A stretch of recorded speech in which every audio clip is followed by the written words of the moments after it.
చాలా అనుకుంటాడు. ఎందుకంటే అలా తీసిన కూర్చుంది తన ప్రాణానికి నెమ్మదిని ఇవ్వాలి, తన దేహానికి స్వస్థత, తన శరీరానికి ఆరోగ్యం. నాకు సాక్ష్యం ఆమె నా స్వరూపంలో కావాలి, హల్లెలూయా. నా పోలికలో రావాలి, హల్లెలూయా. నా దేహం ఎలాగైతే ఉందో నా అవయవాలు అలాగే నా బిడ్డ ఉండాలి, హల్లెలూయా. అలా అనుకుంటాడండి దేవుడు. కానీ మనం ఏం చేస్తాం తెలుసా? స్వస్థత పొంది ఒక వారం, నెల, 2 నెలలు, 3 నెలలు భయభక్తులతో ఉంటాం. 4వ వారంలో మళ్ళా లోకంలో కలిసి మరలా రోగాల దగ్గర తెచ్చుకుంటాం. ఆయన విడిపిస్తాడు, మనం తెచ్చుకుంటాం. ఆయన విడిపిస్తాడు, మనం తెచ్చుకుంటాం. శీఘ్రమైన స్వస్థత మనం ఉండాలి. యెషయా 58లో చెప్తాడు, 8వ వచనం, శీఘ్రమైన స్వస్థత. ఆయన శీఘ్రమైన స్వస్థించాడంటే నీ దినములన్నీ కూడా క్షేమకరములే, హల్లెలూయా. నీ బ్రతుకు దినాలన్నీ కృపాక్షేమములన్నీ వెంట వస్తాయి. అయితే ఆయన అక్కడ చివరి మాట 23:6 అంటాడు, నీ దినముల్లో క్షేమకరములు ఉండాలి. అవి జీవితకాలం అంతంటే ఆయన మందిర ఆవరణలో నివాసం చేయాలి, హల్లెలూయా. ప్రతిరోజు మందిరంలో ఎలా చేస్తాడు? నువ్వు ఎక్కడ ప్రార్థన చేస్తే అదే ఆయన పరిశుద్ధ దేవాలయం, హల్లెలూయా. ప్రతిరోజు దినానికి నువ్వు మోకరించు.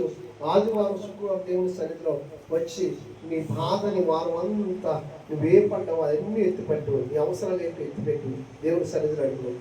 నువ్వు వారం నీకేది వాళ్ళు వచ్చేస్తావు. వారానికి ఎంత ఖర్చు అవుతుందో, 15 రోజులకి ఎంత ఖర్చు అవుతుందో, నెలకి ఎంత అవుతుందో అవన్నీ ఇచ్చేస్తాడు దేవుడు. నువ్వు అడగవు, ఆయన ఊరుకోరు. మనం నా బిడ్డకన్నీ సమృద్ధిగా ఉన్నాయి. మనం ఏమనుకుంటాం తెలుసా?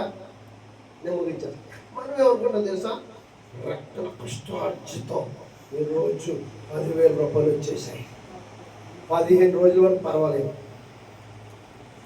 అవి అయిపోయేదాకా దేవుడు గుర్తురారు, పని గుర్తురాదు. మనం చేస్తే ఉద్యోగం కూడా అవి అయిపోవాలి. అయిపోయి మానవ స్వభావాన్ని చెప్తున్నాను. అయిపోయి మనం ఏం చేస్తాం తెలుసా? అప్పుకు తిరుగుతాం.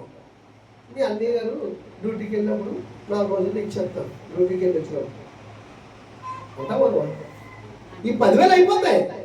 అప్పుకి 10,000 ఉంటుండగా నువ్వెందుకు పనికి వెళ్ళావు?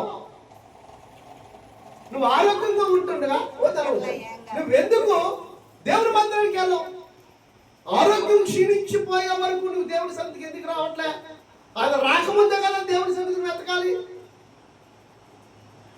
అది రాకముందే కదా దేవుని సన్నిధిలో కొనియాడాలి. నీ దగ్గర ఉన్నది కష్టార్జితం అయిపోతుంది కాబట్టి అయిపోకముందే కదా నువ్వు దేవుని పాదాల దగ్గర రావాలి. నా మందిరంలో ఆహారం ఉండినట్లుగా మలకి గ్రంథంలో చెప్తాడు. ఇది 3 అధ్యాయంలో చెప్తాడు. నా మందిరంలో ఆహారం ఉన్నట్లుగా నిత్యము మీ యొక్క గౌరీలు అనగా మీ కోట్లలో ధాన్యం సమృద్ధిగా ఉంచుతాడు.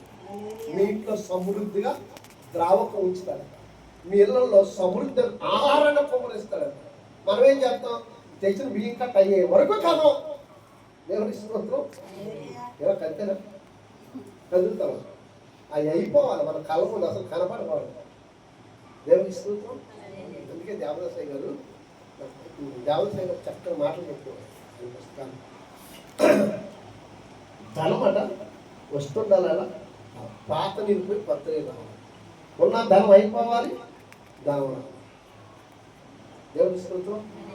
అసలు రూపాయి అంటే తెలియదట. ఆయన చేతి రూపాయి ఆయిల్ పట్టుకోవడం తెలియదు, ధనం పట్టుకోవడం తెలియదు. దేవుని స్తోత్రం. హల్లెలూయా, హల్లెలూయా. ప్రియులారా, మనము ధనము ఉన్నది అని గర్వించకూడదు. ధన ధాన్యాలు ఉన్నాయని గర్వించకూడదు. అన్నీ ఉన్నాయి, ఆరోగ్యం ఉందని గర్వించకూడదు. ఎవ్రీడే ఈ ఆరోగ్యం కొరకు ప్రార్థించాలి. నీ కుటుంబంలో ప్రతి ఒక్కరు ఆరోగ్యం కొరకు, సంఘంలో ప్రతి ఒక్కరు ఆరోగ్యం కొరకు, సేవకుల కుటుంబంలో ఉన్న సేవకుల కుటుంబం ఆరోగ్యం కొరకు మనం ఏం చేయాలి? ఎప్పుడైతే అది జరిగిస్తావో నువ్వు దేవుని యొక్క భయభక్తులు కలిగి క్రమబద్ధంగా క్రమంలో క్రీస్తు నడుస్తున్నావు అర్థం. దేవుని స్తోత్రం. అప్పుడు నీ ఇల్లు కట్టబడుతుంది. నీ ఇల్లు చెదిరిపోవచ్చు, నీ ఇల్లు ఇచ్చను అయిపోవచ్చు, నీ బిడ్డలు దారి తొలగిపోవచ్చు, నీ భర్త నీ మాట వినకపోవచ్చు, నీ భార్య నీ మాటకు లోబడకపోవచ్చు. నువ్వు ప్రార్థించాడు ప్రారంభం మొదలుపెట్టు. పునాది వేయి. ప్రార్థన అనే పునాది ఒక్కొక్కటి కట్టబడతాడు. మన కనులకు ఆశ్చర్యం వేస్తారు. దేవునికి స్తోత్రం. ఆ ఇల్లు కట్టబడతాడు. అలాగే ఎంతవరకు ఏ ఇల్లు ఉంది? గాలి వచ్చింది, తుఫాన్ వచ్చింది, వర్షం వచ్చింది, కొట్టిపోయి ఇల్లులా ఉంది. మీకు అర్థమైందా? గాలి, వాన, తుఫాను, తేజది, ఏ కర్ర ఎక్కడ ఉంటుందో, ఏ రాట ఎక్కడ ఉంటుందో, ఏ పొరుగు ఎవరికి తెలియదు. కానీ ఇప్పుడు ప్రార్థన చేయడం మొదలుపెట్టినప్పుడు బండ మీద కట్టి ఇల్లు వలె నీ పునాది ఉంటుంది. అప్పుడు నీ కుటుంబం అందు మీద క్రీస్తు అనే బండ మీద నీ ఇల్లు, నీ కుటుంబం కట్టడం. అట్టి కృప పరిశుద్ధాత్మ దేవుని సన్నిధి సహాయం మనకు తోడై నడిపించును గాక. ఆమేన్. హల్లెలూయా.